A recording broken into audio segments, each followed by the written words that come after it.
Just to let everyone know, we're recording this session for future training and um, for review as well. So thanks everyone, uh, and we can get started. Um, I'm John Simning.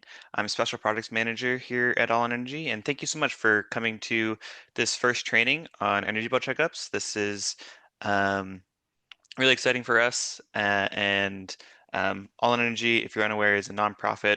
We're focused on bringing energy efficiency to uh, communities all over Massachusetts. And I'll pass it over to Adriano to introduce himself. Yep, thank you, John.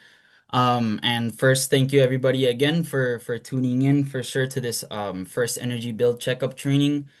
My name is Adriano, and I work as a community outreach ambassador here at All in Energy, and I do my work specifically out of Framingham and Chelsea due to the Empower grant, actually. And I do a lot of work with residents over there with their electricity bills and helping them go through their decarbonization journeys as well. So very excited to be here and be part of this training with you guys. Thank you, John, for facilitating this. Yeah, and so today is the first of potentially multiple trainings, and by the end, hopefully you'll have everything you need to start doing some energy bill checkups with residents in your community. Um, And just to let everyone know, this session is facilitated by All in Energy on behalf of MassCEC as part of the community training series offered through the Empower Grant. All right, so just a quick overview for today's agenda. So today we're going to go over why energy bills matter. Obviously, I think it's an important topic, especially now for everyone. What an energy bill checkup is, how to read a bill, the four major aspects of bill checkups, and the tools we've made for you, as well as a little bit of homework. Don't get too nervous though. Um, for future sessions, we're going to go into more of a deeper dive of the supply contracts, how to enroll residents in discount rates, debt forgiveness, and budget billing. We'll do some role play of what it's like to actually talk to residents about their bills, and more questions and answers. Um, We'll have some short activities as well throughout the presentation, so it won't just be me and Adriano talking to you the whole time. We're going to go through a live bill walkthrough, and we should have plenty of time for questions throughout. If you have questions, please feel free to put your questions in the chat so you don't lose them. And after each section, we'll be reviewing them to get the answers that you need. Um, all right. And so just a quick reference for that homework. Hopefully our desired outcome for this first training session is that you would feel comfortable enough to potentially talk to a family member, a friend, a neighbor, or someone you might know, and give them a bill checkup. I think hopefully using the reference materials we provided, um, you can work through these conversations, and hopefully you'll also look at your own bill with a little bit more understanding and clarity of what exactly is going on. Um, we have office hours later this week, actually on Friday. So if you have something that confused you, if you have questions, that's what those office hours are there for. So, but more details about all that stuff later on. All right. So I just wanted to give a quick history of the energy bill checkups and kind of why they exist, why we created them, and kind of their future purpose. So back during COVID, we were working with a couple organizations to promote community solar, which can be a great way to get solar to renters, but we kept noticing that residents' bills had more glaring problems, especially during COVID. People had large outstanding balances. People were had supply contracts where they were paying too much for electricity. They were on the wrong rates. And so we were also noticing that these problems, these issues were more common and more severe with residents that were in our target community. So residents that were lower and moderate income, people that were renters, people of color, non-English speakers, etc. So over the years, we've worked with cities, towns, nonprofits, and businesses to promote this free checkup, which are available to anyone in the state. All right, so I'll pass it over to Adriano for this next part. Yeah, and so before we dive into the real specifics about what the energy bill checkup is and what it entails, we wanted to take a quick poll to kind of see where most people's understanding is on their electricity bills. So you can drop your answer in the chat, or if you feel really inclined, you can definitely raise your hand and we'll unmute you. But the first poll question would be, have you ever looked closely at your own energy bill? And would you know where to be able to find the supplier, who your supplier is, in that energy bill? And like I said, if you want, you can drop that in the chat super fast, or if you want to raise your hand and unmute, you can also do that. But we just wanted to see kind of where the general knowledge is. And then the second poll question is, what part of an energy bill feels most confusing to people? Or if you are an expert already in your electricity bill, you can also kind of maybe assume, what do you think most residents find the most confusing when looking at their energy bills? So those are the two questions. And we'll give you like 2, 3 minutes to kind of just write down your answers. So I see a couple of no's, a couple of yeses. Good, okay. Um, I'm very familiar with energy bills, including my own, but the itemized distribution charges get me every time. Okay, great. That's definitely something that gets a lot of people. For sure, getting to know what the difference between the supply is, the delivery is, why the charges differ. That's definitely a very common question. To be fair, I had never looked at my energy bill before I started working here at All In Energy. So everyone who's putting no to the first question, I can definitely feel you.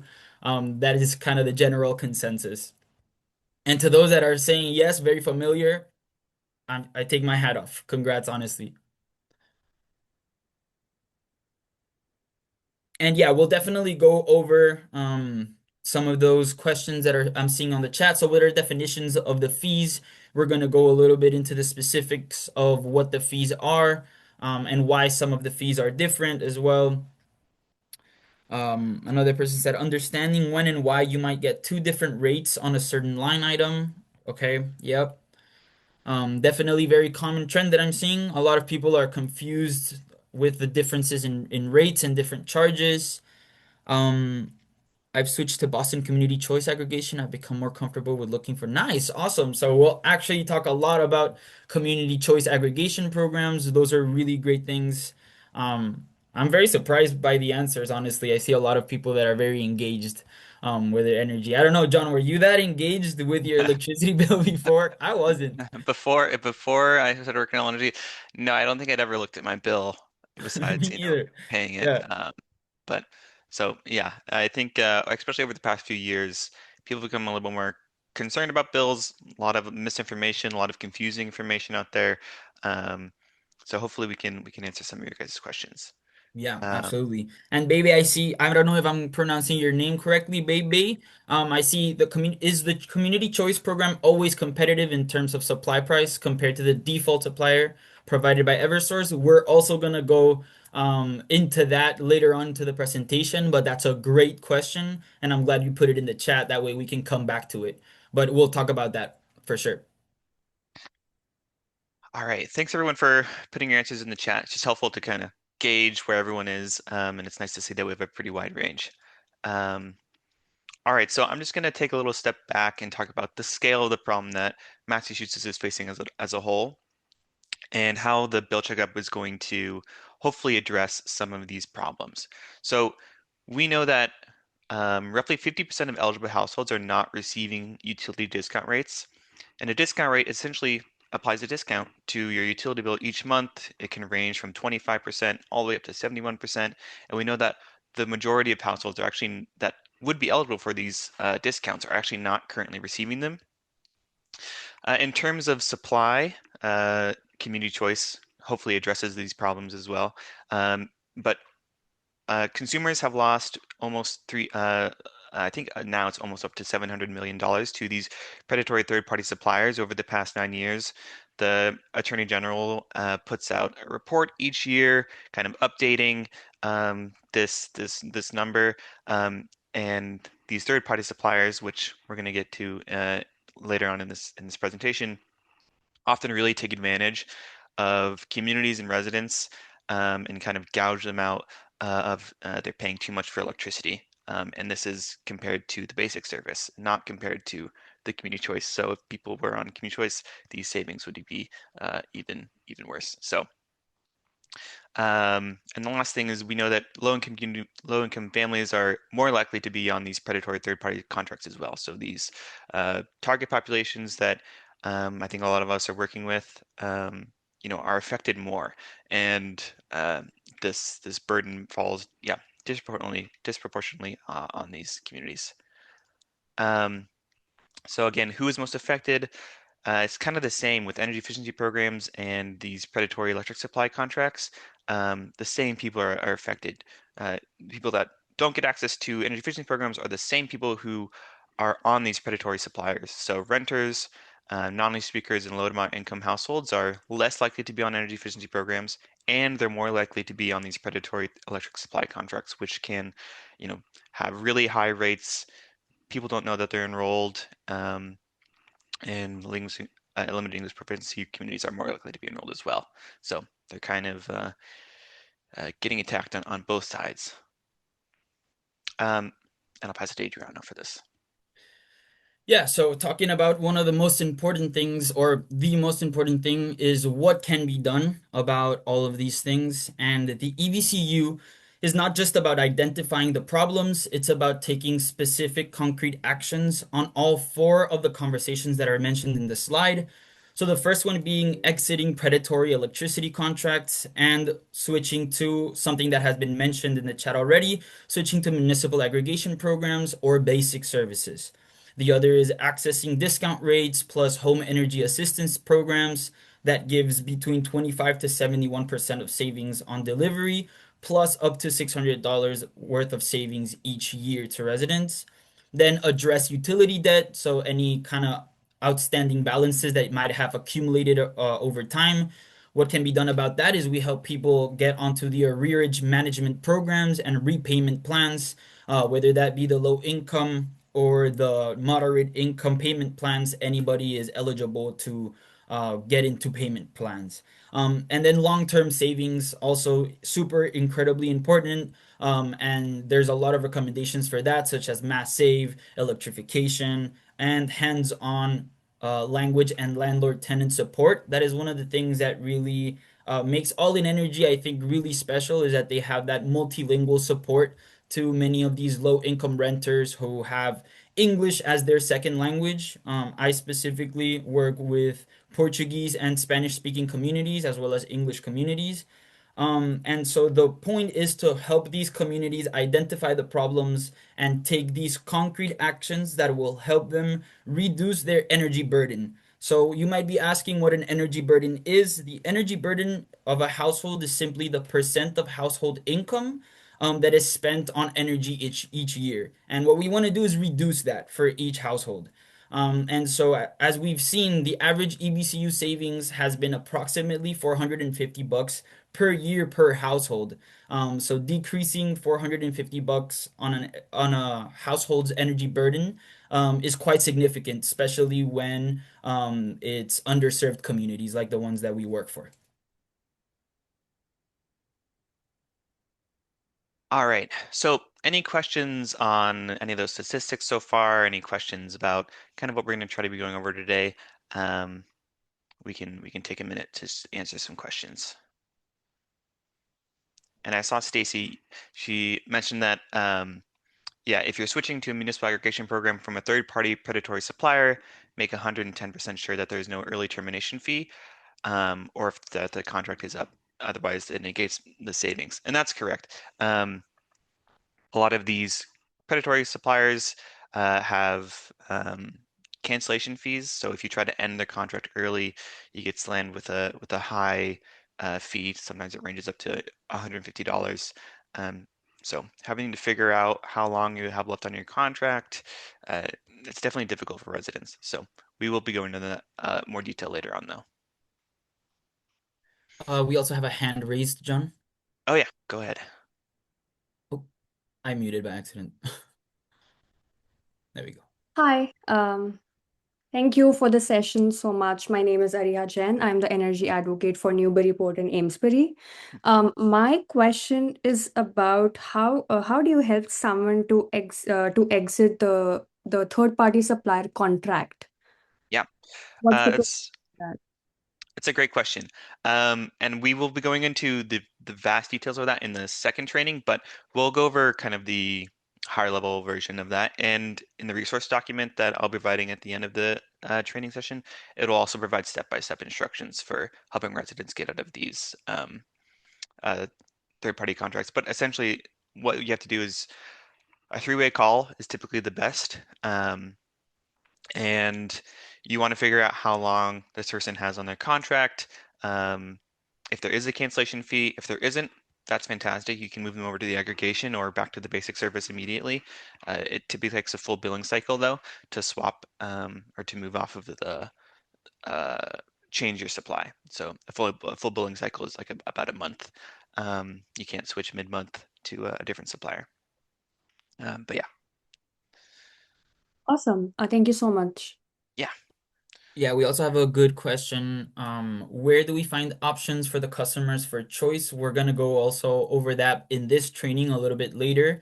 And we're also gonna show you kind of the links of where you can find to see if your community has one of these community aggregation programs.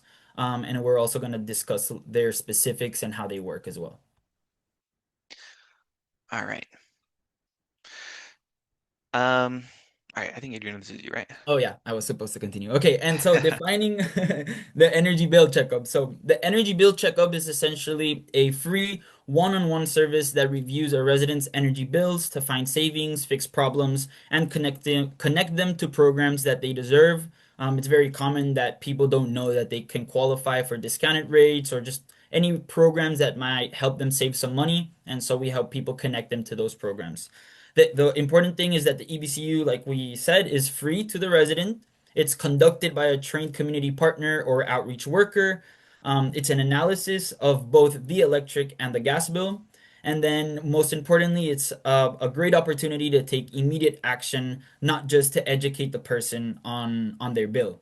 And so the key word here is action. Like we said, it's not just to inform them about bill literacy, it's to also inform them about what steps they can take to access the programs that they are eligible for. All right. And we just have a short activity here. I'm just curious to see how you guys would maybe describe a bill checkup to someone, to a friend or someone if you had a 30-second elevator pitch. I do have an example, but I was curious if anyone was brave enough to come off mute and describe what they think, or you can type it in the chat. We'll just take just a minute for this.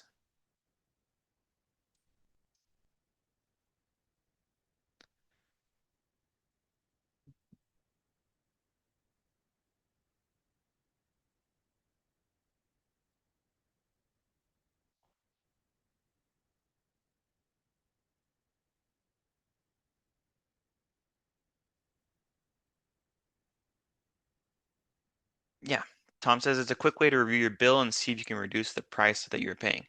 That's, yeah, quick and short and to the point. I think that's exactly right. Um, Lisa says it's a way to look over your energy bills to make sure that you're paying the lowest price for energy. Yep, definitely agree. Um, Thanks, guys. And just my version that I put together is, we'll look at your energy bills together, find out if you're paying too much, and if we can sign you up for discounts or programs that might save you money. And lastly, that it's free and that it typically takes about 20 minutes to talk to someone about their bill. Um, yeah. Yeah, Marvin says, do you want to save money? Exactly right. And Tracy says, I can check your utility bills to make sure you're receiving all the rates and discounts you may be eligible for. Exactly. Awesome. Thanks, everyone. Um, so I'm just going to dive into exactly what we look for during a bill checkup. So we kind of try to look at three major things. And unfortunately, during this training session, we didn't really have enough time to go over all three in great detail. So in the next session, we're going to be talking about number three there at the bottom. But the first thing we look for is who the electric and gas supplier is. So who the resident's energy supplier is and how much they're currently paying for electricity and gas. The second thing we look for is residential assistant discount rates. So there are essentially two rates someone can be on. They can be on the market rate or they can be on this discounted rate. And if they're income eligible, they can apply and be on this discounted rate, which applies a huge amount of savings to their bill each month.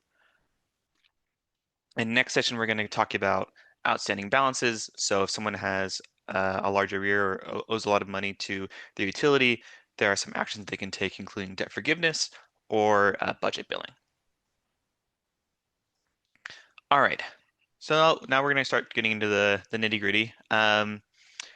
Delivery versus supplier.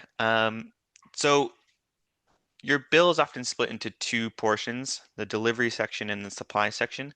That's why there's often two charges or two sections, kind of differentiating between these two sections. Delivery is, depending on where you live, one utility company will provide the infrastructure necessary to bring electricity or gas to your home. So that's the company that owns the electric or gas lines that is sending this energy to your home.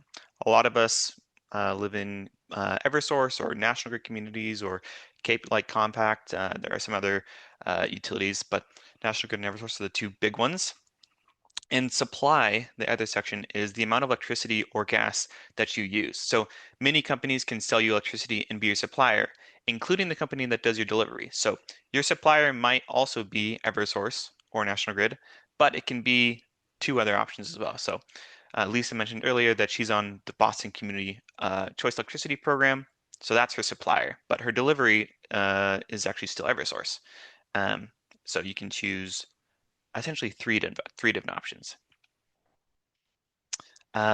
Supply in Massachusetts. So Massachusetts has a free marketplace for energy. So energy can be supplied by the utility, a community aggregation, or a third-party company.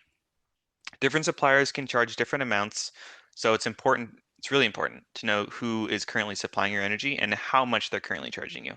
So in this example we here at the bottom, we can see this is a National Grid bill. The supplier says National Grid, which means that National Grid is also their electric provider. You can also see it says basic service. Basic service is what the utilities use to kind of define their electric supply. So we see that National Grid is currently selling this person electricity, that they're charging them 0.13113, and it's multiplied by how many kilowatts of hours they used, so 249 electric kilowatt hours. So when we multiply that together, we get that $32.65. So this person is getting charged 13.113 cents per kilowatt hour. That's what that decimal means. 13 cents per kilowatt hour is actually a pretty good price to be charged right now. But that's what kind of that example that we're showing you today. Third-party suppliers. And what is a third-party supplier? Competitive suppliers are individual companies that purchase electricity wholesale and provide the supply to customers at retail prices. So a utility then delivers the electricity from the competitive electric supplier to the consumer. And we know that competitive electric suppliers cost Massachusetts residents millions and millions of dollars each year. And that was at $651 million that I showed at the beginning. That's over the past 9 years, how much money people have lost to these companies for essentially no additional benefit. There are a lot of dangers to third-party suppliers. Contracts are often automatically renewed at a new price.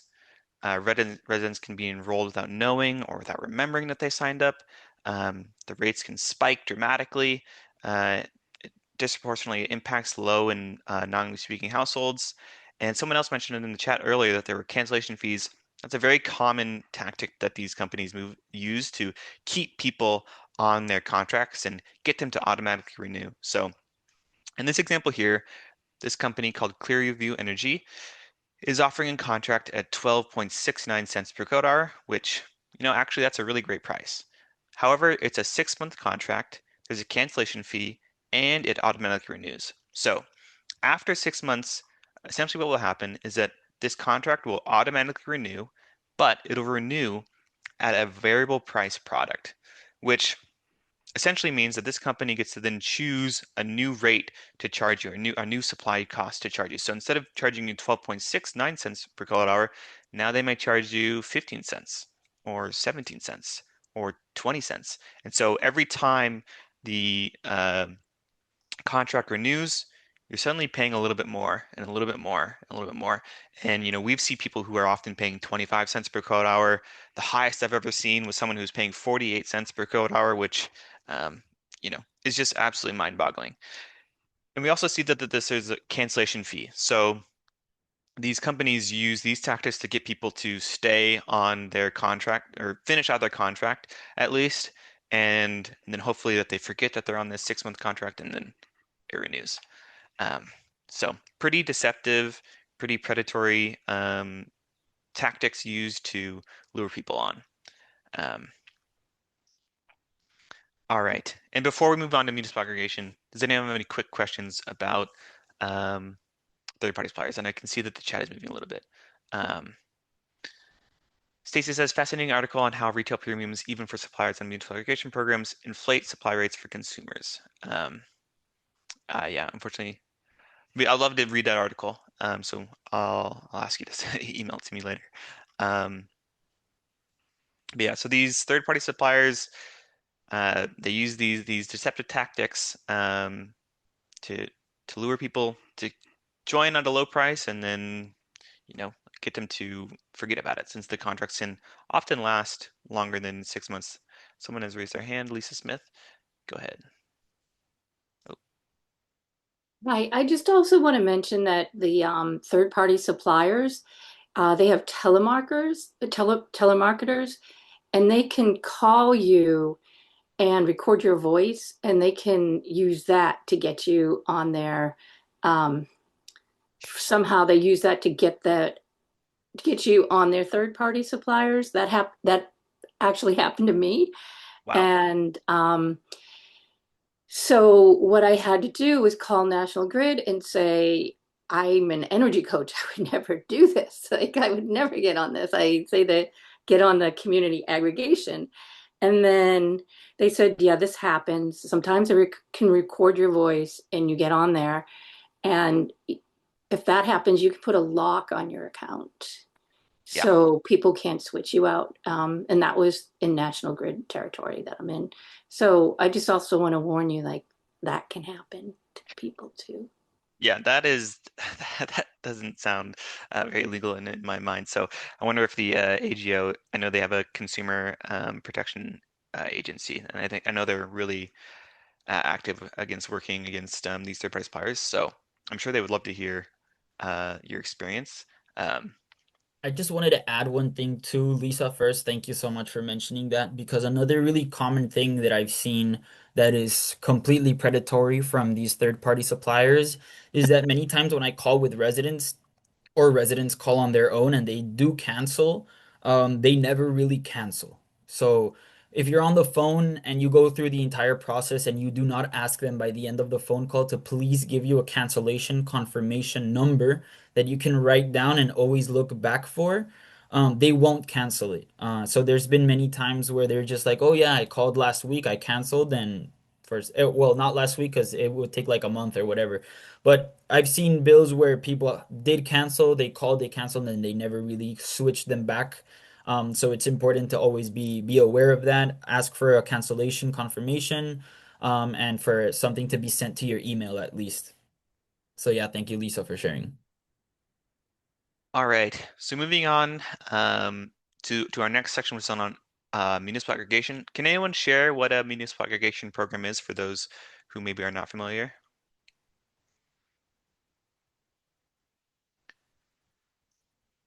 Yeah, and Stacey, it's a good tip for swapping to an aggregation.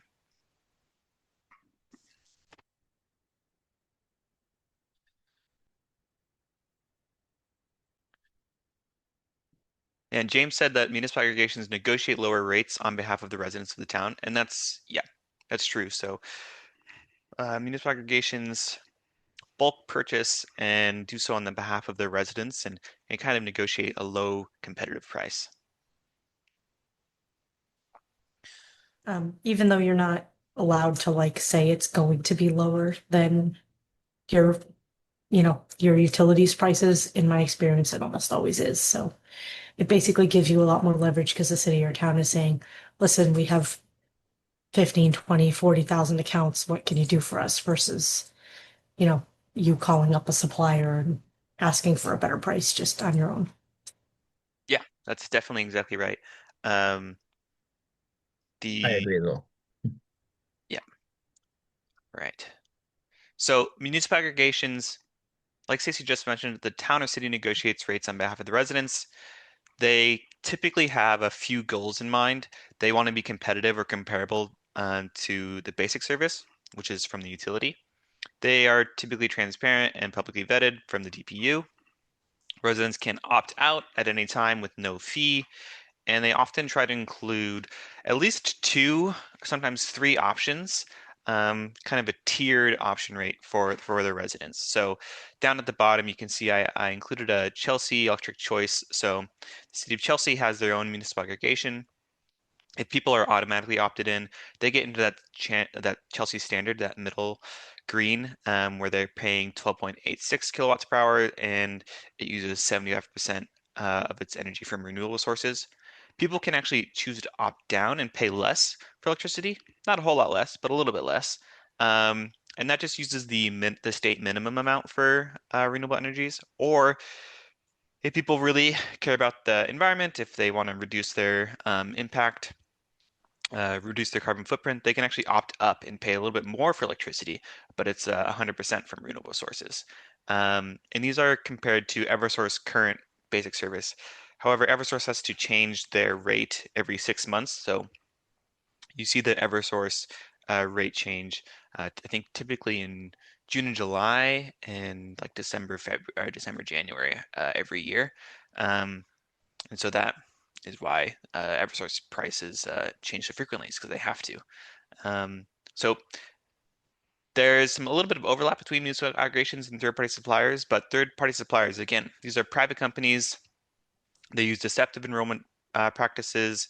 They often have cancellation fees, and they have no accountability to the community. Sometimes these third-party suppliers are operating in completely different states. So Texas or Philadelphia or Pennsylvania. I mean, a lot of different states or a lot of different towns have a lot of third-party supplier companies in them. All right. So now I just wanted to do a short activity. Does your community have a municipal aggregation? Yes or no? Take a little bit, do some sleuthing on the internet.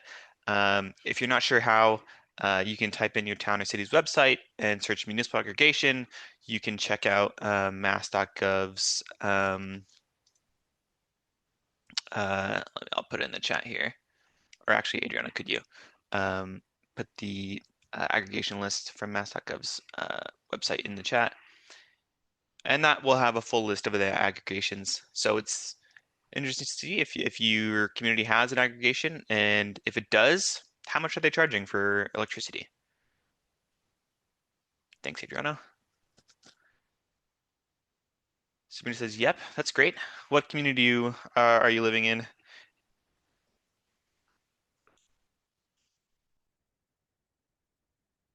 I'm living in Bedford, though I work in Lexington.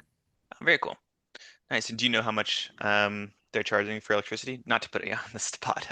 Sorry. But uh, Molly says, yes, Newburyport, they're charging 13.4 cents per kilowatt hour. Pretty good price. I would say that currently good prices are between 12 and 14 cents per kilowatt hour, just for uh, a good reference. 14.4, yep, okay. Just started in March 2026. Nice, very cool.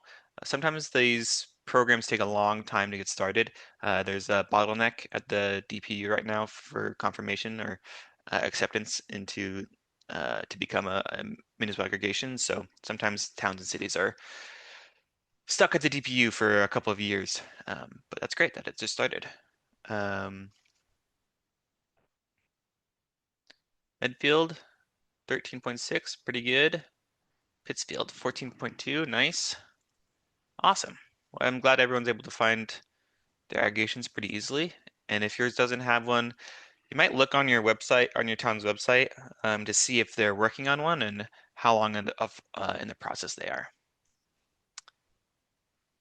All right, so any questions about the differences between municipal aggregation and third-party suppliers? Just for a little bit more information, municipal aggregations often use a third-party supplier company to run the aggregation for them, but the aggregations are locked in price, typically for 2 to 3 years, and they have these stipulations in place where there's no cancellation fee. People can opt out at any time. And at the end of the 2 or 3 year cycle, the municipality will send out a notice telling everyone about the new price that the aggregation will be at.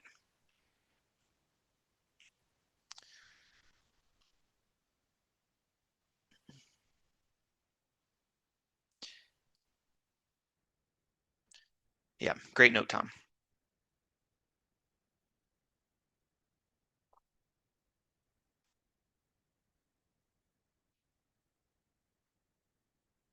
David says, for the Chelsea municipal aggregation example, you mentioned the rate changes frequently. Have you done a detailed comparison by year and by season to see whether the average price under aggregation is consistently lower than the average rate offered by utilities?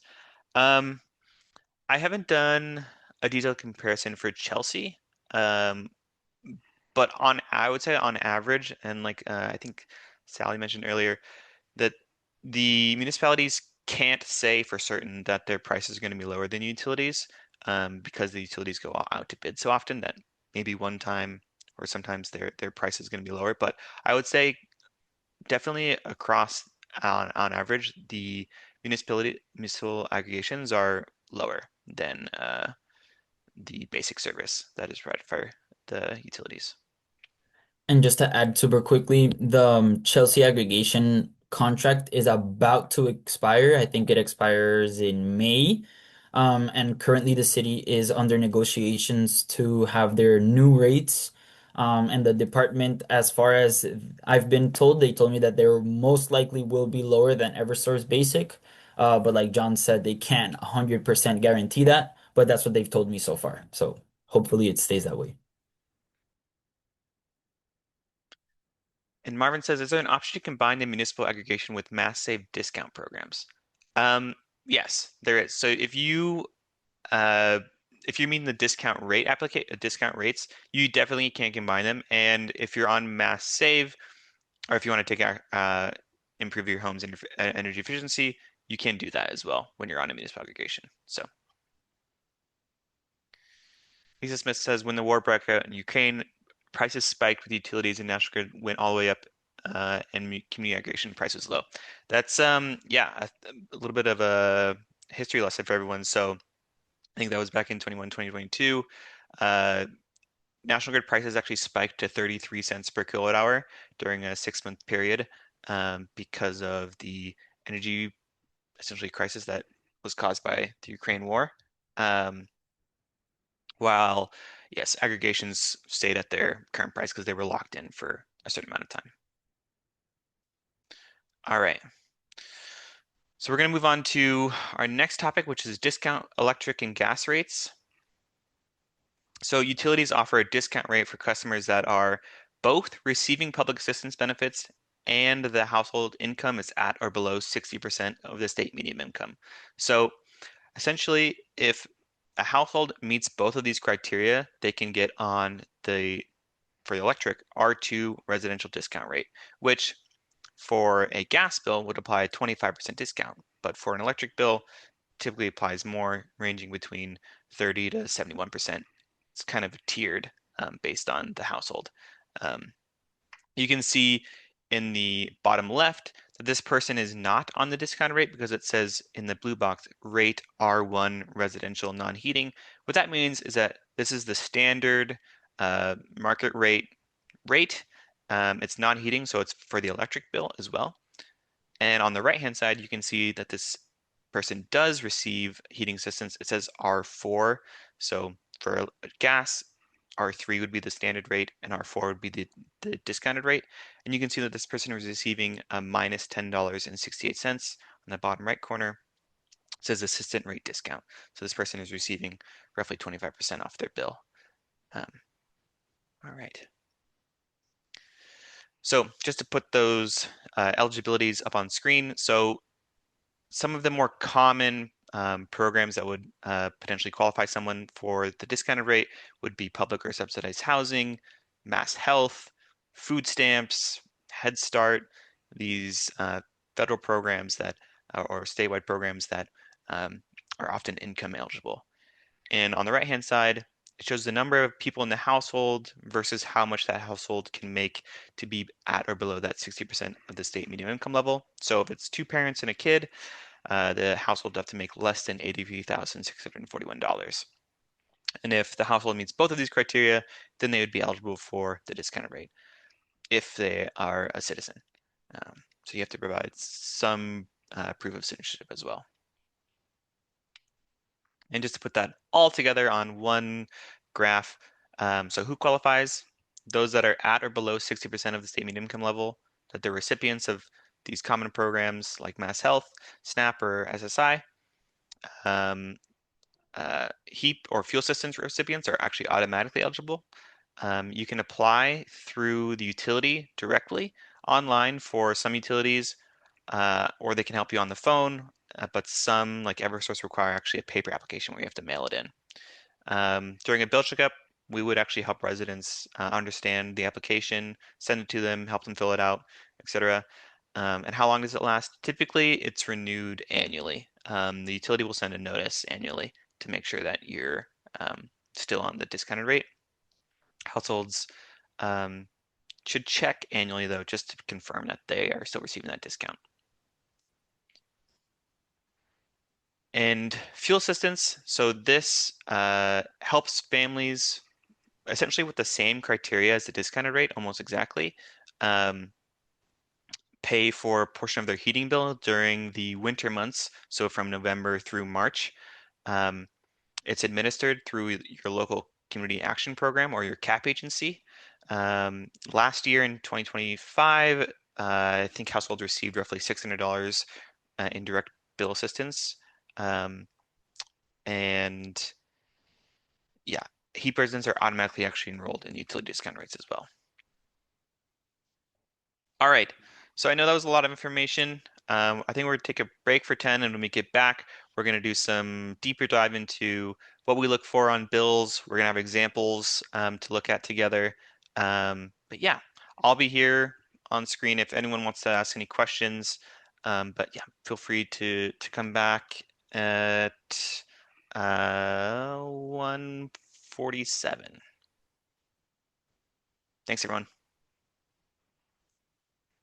Come back at 1:57. It is 1:47, John. Oh, sorry, yeah. 1:57. Thanks, everyone. Marvin says, will we receive a copy of the slides? Please. Yeah, I can send a copy of the slides. I will also have some other resources for you as well. So I'll have a resource document that walks through all the different aspects of a bill checkup, where to find links for each town and community, links for each of the major utilities, and I'll have a bunch of uh, sample bills, which will have like bubbles where you can hover over them and learn more about each section of the bill. So hopefully that will be of great use.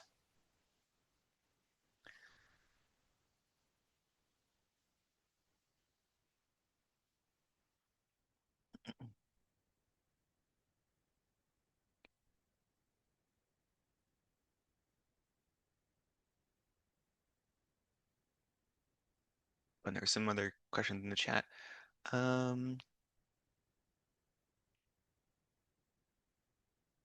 Lisa said that when talking about the locked-in prices that community aggregations have, that it's her appreciation that it cannot always be guaranteed each cycle that the price will be lower, though usually it is on average because you get locked in from and protected from spikes and changes, and that's definitely correct. Yeah, so since municipal aggregations lock their prices in for 2 to 3 years, you're going to be paying that same amount the entire time, which is great. Yeah, protects you from random spikes that sometimes happen. Often it's more expensive for electricity during some parts of the year, so that's why the utilities prices change so can change so large.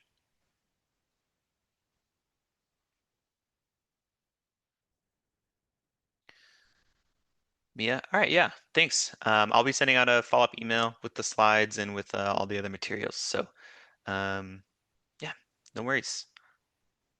Hopefully see you at the second training as well.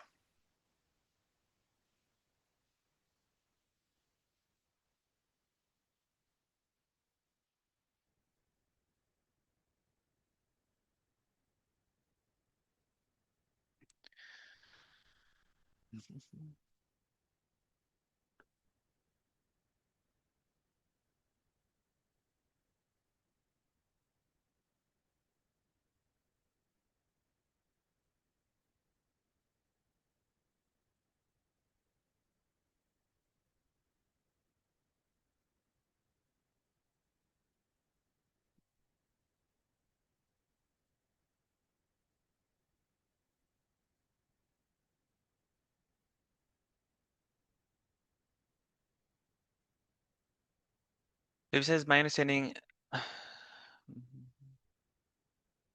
that a community choice program helps lock in residents' electric rates for a relatively longer period, but it doesn't always guarantee that the average price will always be lower than utility offers. Utility rates may sometimes be lower, but they tend to fluctuate more and could carry more risk, for example, during the Russia-Ukraine war. Is that correct? That's exactly correct. That is, yes. Um, I would say that a lot of the municipal aggregations are almost always lower than the utility rates. In our example that we showed earlier, Chelsea's was like 12 point like 5 cents per kilowatt hour essentially. And it's really, really rare for Eversource or National Grid to have prices that low. But sometimes they do. Sometimes for 6 months it might be like 11.5 cents. But I would say most of the time it's higher. Um, but yes, it does prevent you from randomly paying a lot more for 6 months if you're on the utility service. And by being on a community aggregation, it prevents you from being swapped over to a third-party supplier as easily. Also, the only times that I've encountered municipal aggregations, the rates in the municipal aggregations to be different than when it was advertised at the beginning is when like a person is maybe trying to join very soon to the end term of the contract. And so you might not be receiving the exact advertised rate because the contract is about to expire. It might be a little bit higher. But generally that still tends to be lower than kind of the current Eversource basic. Yeah, and I think if you join a municipal aggregation and you decide to leave it, if you try to rejoin, you might not pay the same price that you were before, I I've heard that think. as well, yeah. Um, but it's pretty edge case because once people are on municipal aggregations, typically they don't swap off. Um, but yeah, not a perfect system for sure, but I think much better than the alternatives. For sure. Oh, actually, a great way that I do when I'm canceling third-party contracts with residents is they always try and get you by offering you lower rates and lower rates on the phone. And I always like, oh no, the community aggregation program here is like 12.42 cents. And they're like, oh, damn, okay. And they hang up all the time, pretty much. So it's always a good card when talking with difficult teleprompters or telemarketers, my bad. Yeah, I definitely agree. I think so with the rise of more and more third-party suppliers, basically since the late 90s, um, that's kind of when after 10 or so years of that, that's when municipal aggregations really started to start popping up more, and now they're getting really, really common. Try to combat these third-party suppliers and what they are doing to the community and to residents there, gouging them and charging them so much more for electricity than they deserve. Um, so Can I ask a general question? absolutely. So in my area, we have National Grid, and so we can choose our supplier. So does National Grid just like own the process of getting us the electricity? Like, how come we can choose our supplier? How does it work in general? Yeah, that's a great question. Um, so yes, the utility companies own the power lines, but they don't own the generation for the power. And so what they do is they will send basically take the electricity that's powered somewhere else and then just send it to you. So they're kind of just like this intermediate company that owns the power lines. So that's why you get to choose kind of where that electricity is coming from. And why I put that in like quotation marks is because once electricity is put into the grid.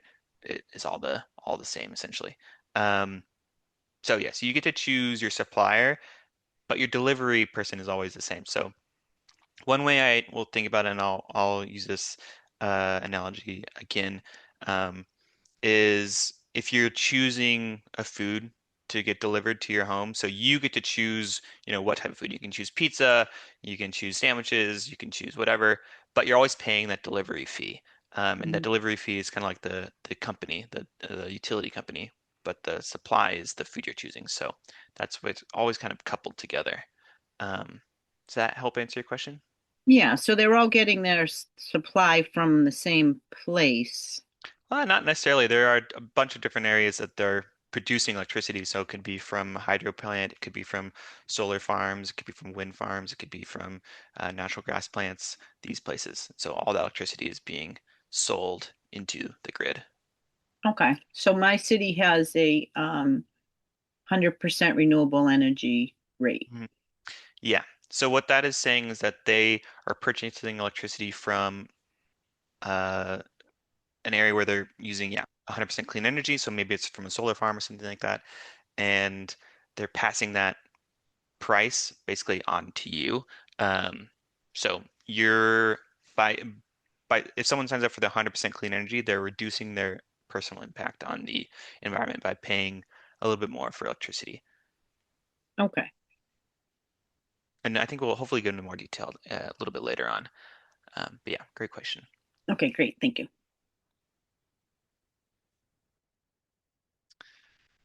John and somebody on the chat in the chat put, have you conducted any statistics by town or city on what proportion of residential customers participate in community choice programs, what proportion remain on utilities basic service, and what proportion use third-party suppliers? I don't know if you've done any research, but just from personal experience, it depends on the community for sure. And comparing Chelsea and Framingham from my experience, Chelsea is a very predated community for third parties, so I see it very common for people to be on third parties. But there's also a lot of push there for community aggregation program for that same reason. But John, sorry, there you go. Yeah, I would. So it sounds like you might be interested in the report that the AGO puts out every year. They go into statistics, by zip code of the proportion of residents that are on third-party suppliers, the proportion that are on that are being, how much uh, the city is losing each month when compared to the basic service. So they go into the statistics of towns in high detail. So I can send that to you if you'd like.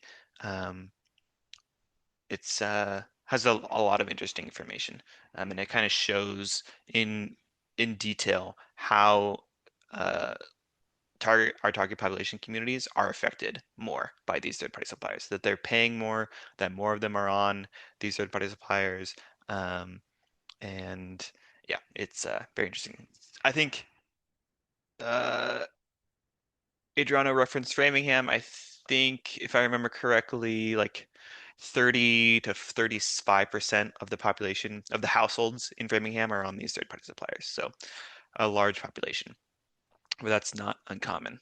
Um, so, and with that, I think we're back from break. Uh, Nikki says I would be very interested in that report on third party. Yeah, absolutely. I can send a link in the follow-up email. It might be a lot of a lot of information for one email, but yeah, I'll definitely send it along. All right, I'll pass it over to Adriana for this next section. Yeah. So I'll go over the four major aspects really quickly on every EBCU. So the first one is just to review the bill. Obviously, that's when you kind of sit down with the person and look at it. The second one is obviously to identify the issues, see what work can be done, what kind of savings that the person could be experiencing that they aren't. Three is just to educate them on their bill, just increase their overall bill literacy. Like I mentioned, Chelsea, when I started doing a lot of outreach there, I saw that there was a lot of bill illiteracy. And then also third-party supply companies were taking advantage of that for sure. And then finally, and most importantly, the fourth major aspect is obviously just to take action. We've been really talking about the whole action portion. It's definitely the most important part. And it's the hardest part for people as well. So yeah, next slide. So All the right. first, sorry? Oh no, sorry. I'm just gonna state quickly that I'm gonna be rotating between basically this page and our sample build that I will be sending out to everyone at the end of the training, as well as sample gas bill and sample national grid builds as well. So Yeah. And so because of that, we're gonna be reviewing a bill first. So Sean, like John said, he's gonna be pulling up the Eversource bill. But the first thing that we usually look for, or as you can see in this kind of like graphic, the first part you can see the account information number. This is where you can find your Eversource account number. It's your individual household number, and that's the number that is used to sign up for different programs, including choosing the supplier, the discount rate application, community solar, fuel assistance, stuff like that. You can always find it there on the top, and right below the service provided to. And then number two, you can see the supply charge. The supply portion of the bill is the cost of the electricity that you use. You can choose your supplier, like we've been telling you throughout this training, and you can choose between your utilities basic service, your city or town's aggregation, or if you're like that, a third-party supplier. Then number three, we can see the delivery charge. The delivery portion of the bill is what you pay for your utility company to send energy to your door. So like we mentioned previously, it's the company that holds the infrastructure to get that food to you, like in the example that John said. And so yeah, you can definitely see also the graphs between how, or also the numbers on how the bill is separated between your supply charge and your delivery charge. And then right below all of that, you can find some very important, super, super important information, which is your supplier information. If you just scroll up to the top really quickly, John, if you can see the Eversource right at the top is huge. It's super pretty. They have like the whole Eversource logo. But you can go back down, John. If you go down on your actual supplier portion, it's pretty small. So usually people tend to just assume that because the Eversource or the National Grid comes in very pretty letters, that okay, that means my supplier is automatically National Grid or Eversource. But here in number four, you can see your supplier information, where you can not only find the name, but you can also find the number of your supplier. So in the case that it were a third-party supplier, you would be able to find their contact information there. And then on the left, even though it doesn't have a number or anything, it's still very important. You can check out the electric usage for the last 13 months. And here we usually like to really look at this part because if there's any unusual spikes, it's definitely a good type of question to ask the resident. Just ask them, did you use any different form of heating? Maybe you had electric heating for a month or something like that. It's just good to check out any discrepancies in a person's bill. And so we always just look at the usage history for sure. It's usually higher during the winter months. People are pretty cold, and then also sometimes very high during the hotter months because of the AC and stuff like that. Um, if we continue going down to the second page of the bill, on the number five, we can see the payment due summary. So here's where you can find your total balance, including payments received and past due payments. So any payments that you already did to the utility or anything that is being accumulated from a past balance that you couldn't pay. In this case, that would mean outstanding balances, and stuff like that. And then number six on the left side, there's a lot of information in this box, but number six specifically is the service address. This is where you find where you're receiving your energy, so just your house address usually. And that sometimes may be different to the billing address. It's always important for you guys to know the distinction to see if your billing and your service address is the same. Then on number seven, you can see the rate. This is also one of the most important parts of the bill that we check. This is where you see if whether you're an income eligible resident or not. We would be able to check if you're on that R2 discounted electricity rate, or in the case that it's a heating bill, R4 discounted electricity rate. Then right below that, we have our monthly kilowatt hour usage. This is where you can see how much electricity your home has used in the past. It's pretty similar to the usage graph in the first page, but it's just in table form instead of in a graph.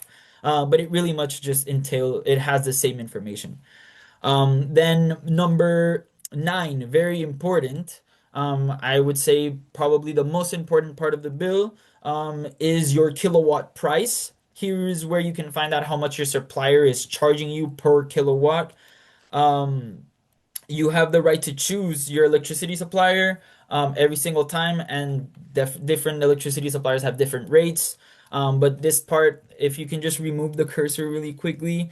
In this example, we have a difference that you can see. We have the first generation charge is a multiplication of 19 kilowatt hours with a rate of 15.5 cents, and the total bill being 295. And then a second example of a generation service charge of a way higher usage, but a lower rate. And that's just to kind of show you guys how you can be paying less in terms of rate, but if you're using a lot of electricity, that will still end up being higher cost for electricity.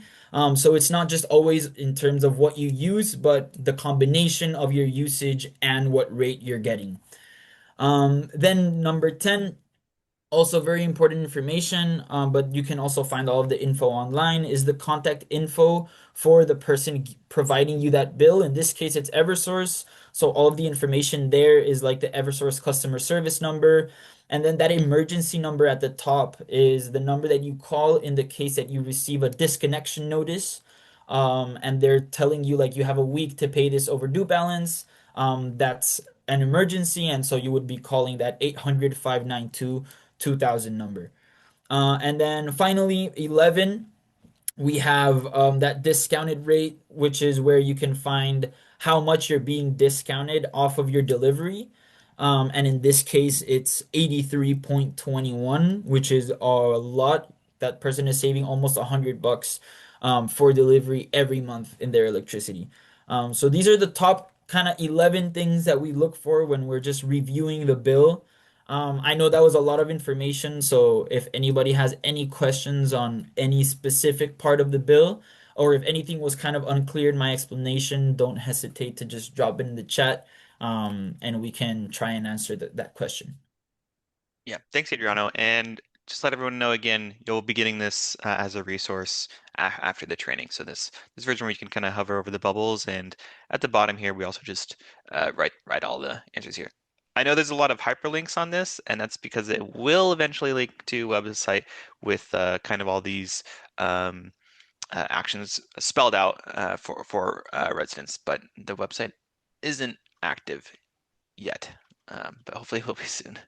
And Why we are there have, two? yeah, Oh yeah, sorry. so James says, why are there two different costs per kilowatt hour? That's just to show the example in this bill.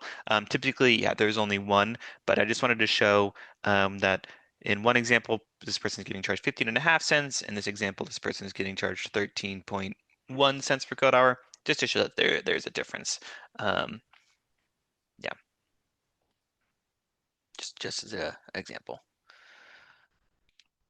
All right. All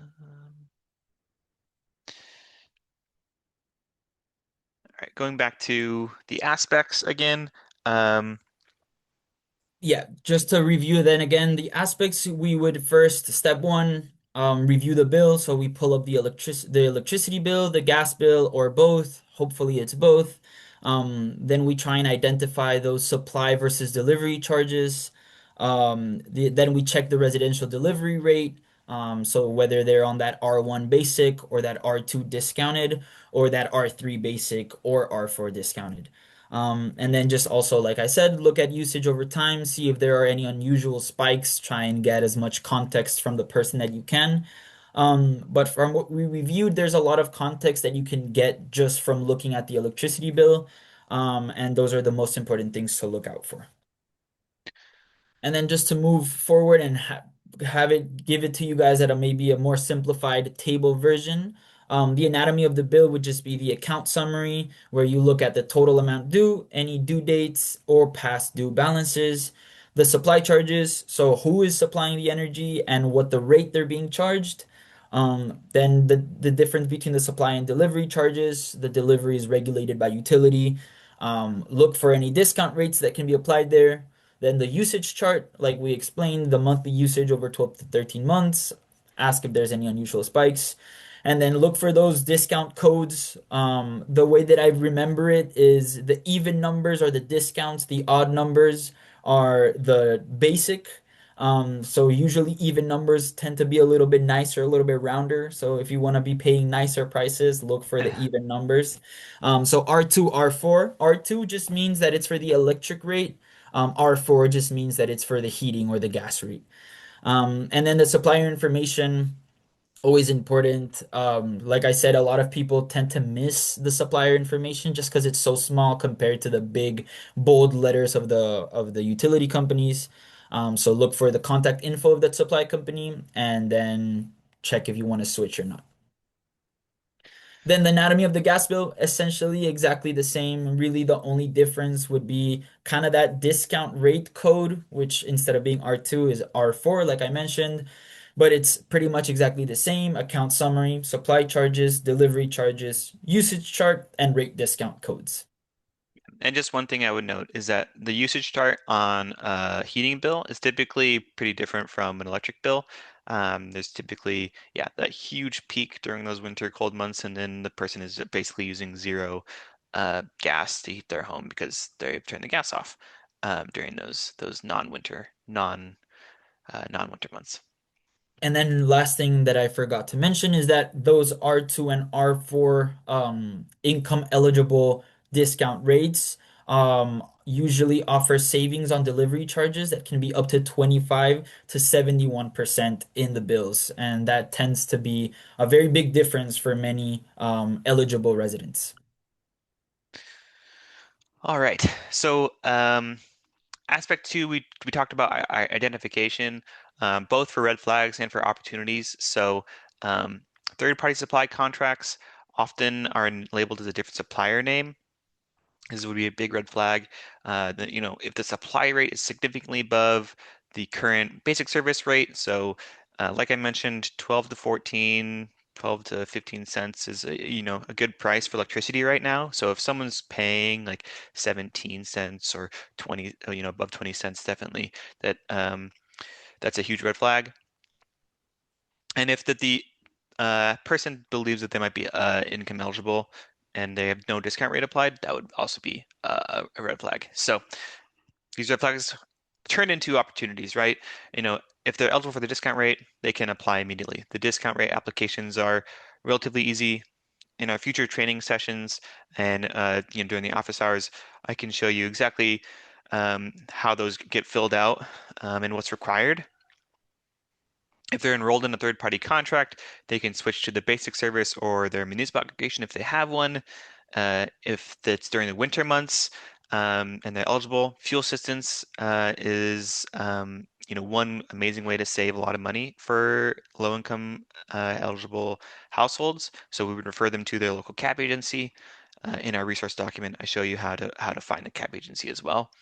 And for long-term savings, we often want to use the bill checkup as an opportunity to build trust for the resident so we can also help them access energy efficiency and energy savings programs like MassSave or weatherization. All right. And for aspect three, education, you know, I find it that the best way for a bill checkup to happen is to make it as much of a conversation as possible rather than what we're doing right now, which is, lecturing at you. I think when you make it a conversation, you're able to, really figure out what's worrying the customer. If you're able to explain what you've found in plain language, and give them a couple points that they can improve, I think it makes the whole process a lot easier. We want to make sure that the resident is making their own informed decisions as well, right?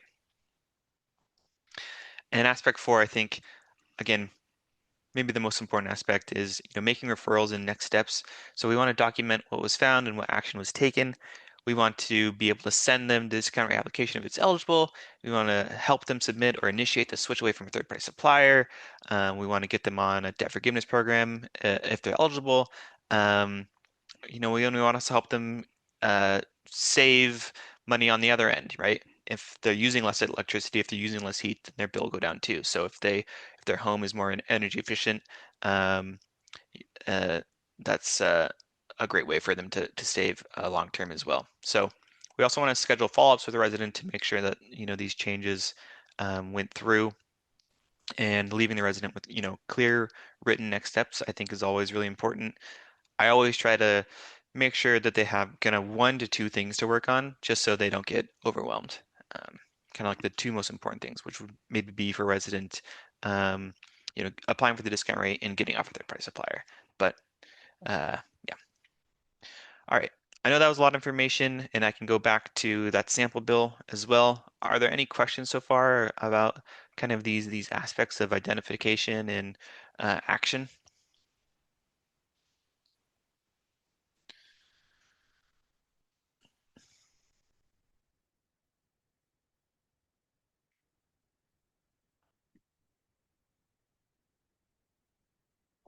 And if anyone wants to come off mute, they can just say their question out loud too.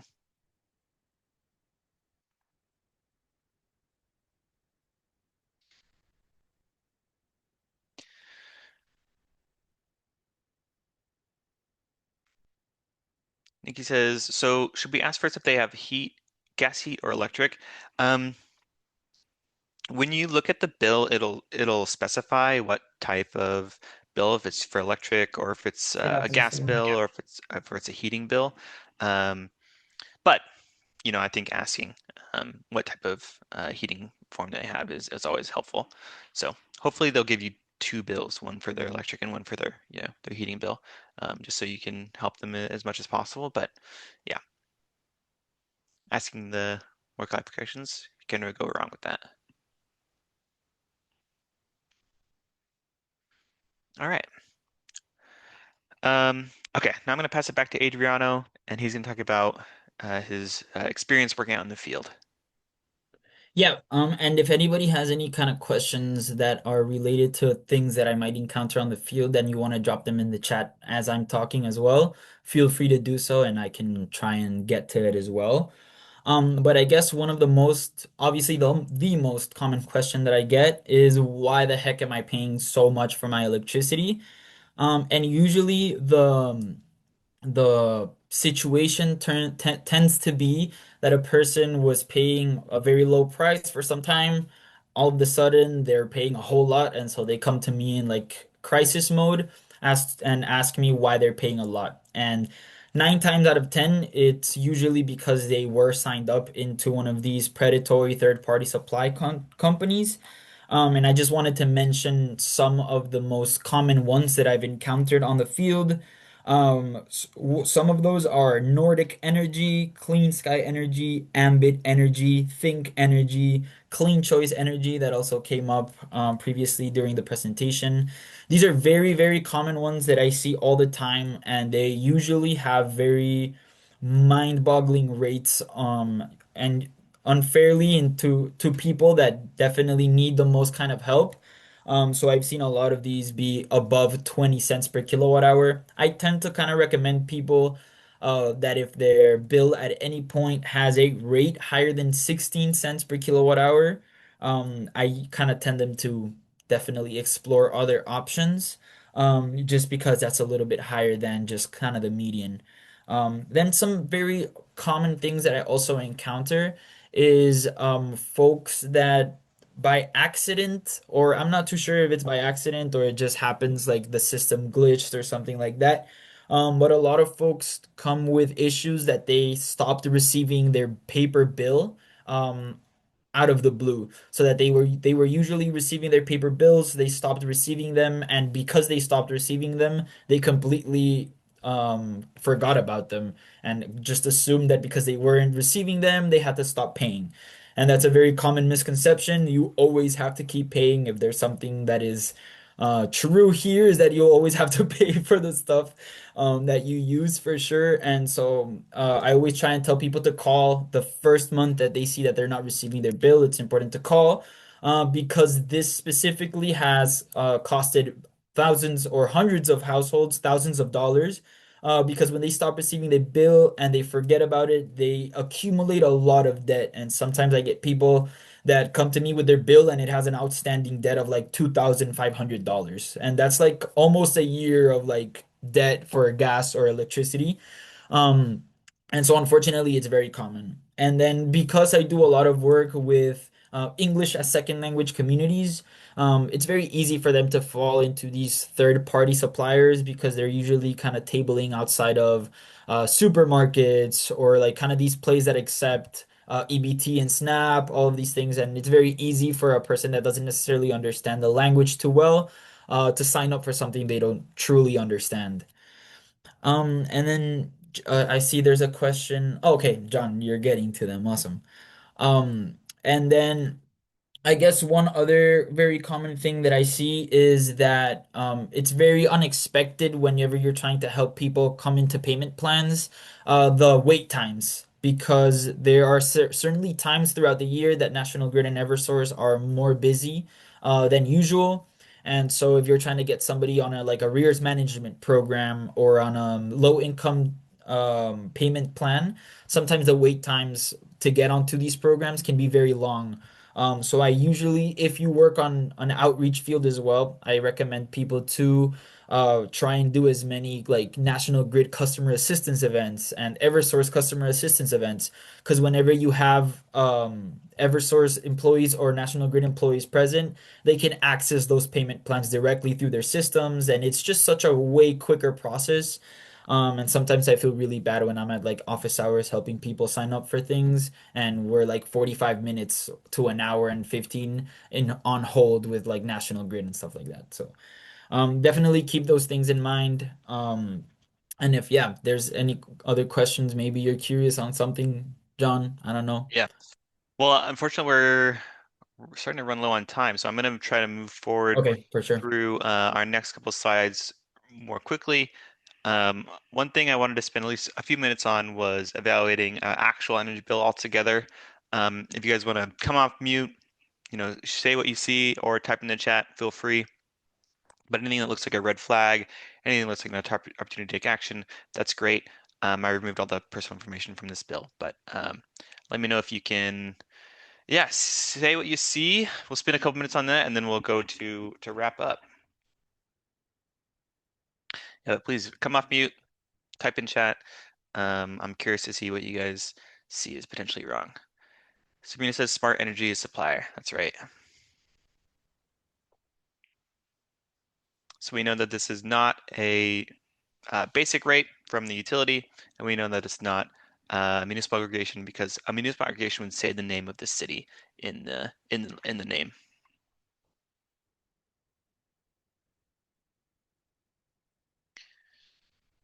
Marvin says that rate looks a little high. Yes, this person's getting charged 0.238, so 23.8 cents per kilowatt hour. They're using 224 kilowatt hours, so they're getting $53. If this person was paying what they should be, which might be like 12 cents, 12.5 cents, this would be cut almost in half. That supply portion of the bill. So instead of paying 53, they might be paying 28.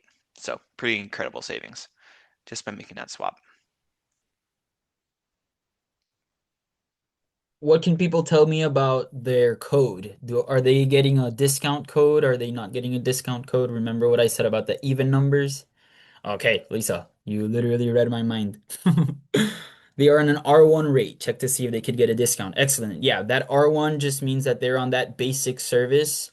And if that person is eligible, then they could get on that discount electricity rate, which is the R2, two, even number R2. Yeah. Great catch, Lisa. All right.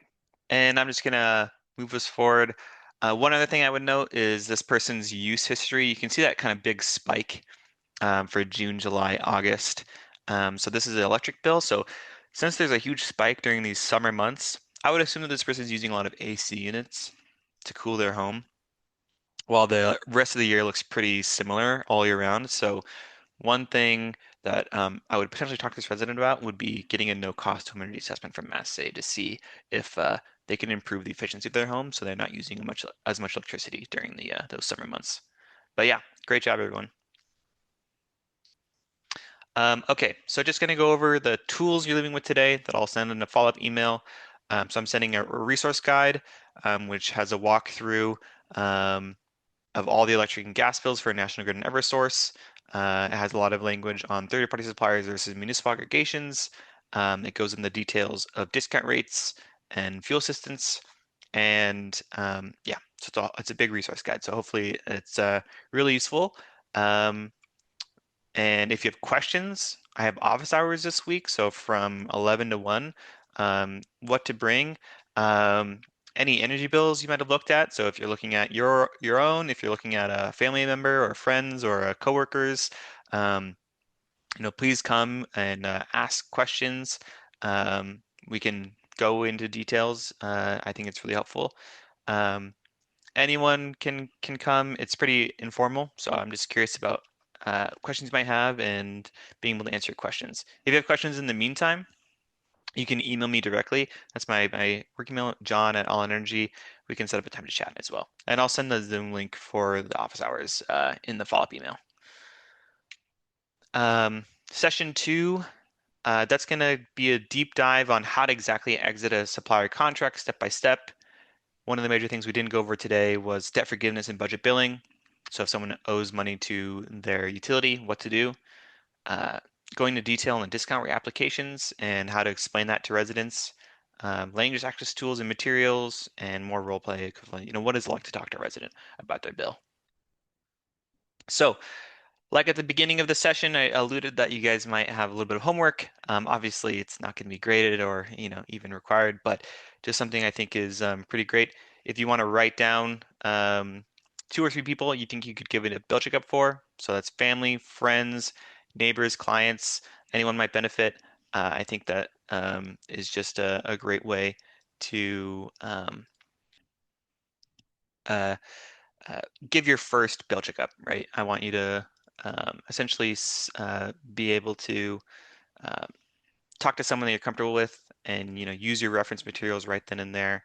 I think it's yeah. So, and then I do have another little bit of homework as well, which is to fill out this survey. Um, let me just copy the link and I'll put it in this chat. It's really helpful. For us to understand how we did during this training, to improve the future one, all that type of stuff. So I think we'll just take a minute or two to fill out. It's really helpful. And if you fill it out, and while you're filling that out, I can talk about um, our personal internship and job postings. So Auto Energy, we're always looking to promote our internships and job opportunities, but also any of our partner or other organizations. So if you have any job postings, please post them in the chat. We have a few postings open right now as well, so I'll put that link in the chat as well. It's always just great to share opportunities where they are, and I'll put that in the chat as well. But yeah, always looking for more opportunities to share. And that's it. That's all we have for today. I think I have 2 minutes left. So I just wanted to go over the key takeaways. So Bill Checkup, again, it's a free one-on-one service that we hope creates real immediate savings for residents. If people take advantage of the discount rate and switching their supplier to a lower supplier, oftentimes they save $450 or more over the course of a year. I'll be sending a lot of tools, so please use them. You don't have to memorize everything that you learned today. And doing a bill checkup is your first bit of homework. Maybe looking at your own bill and finding out who your supplier is. Office hours are this week, and session 2 is upcoming. If you have questions, or if you have residents that might have questions in Spanish or Portuguese, Adriano speaks both those languages, so he can help you out. That's his email there as well. Other than that, any final questions? Again, I'll beg to fill out that form that hopefully we'll do we can improve in the future. But yeah, any questions?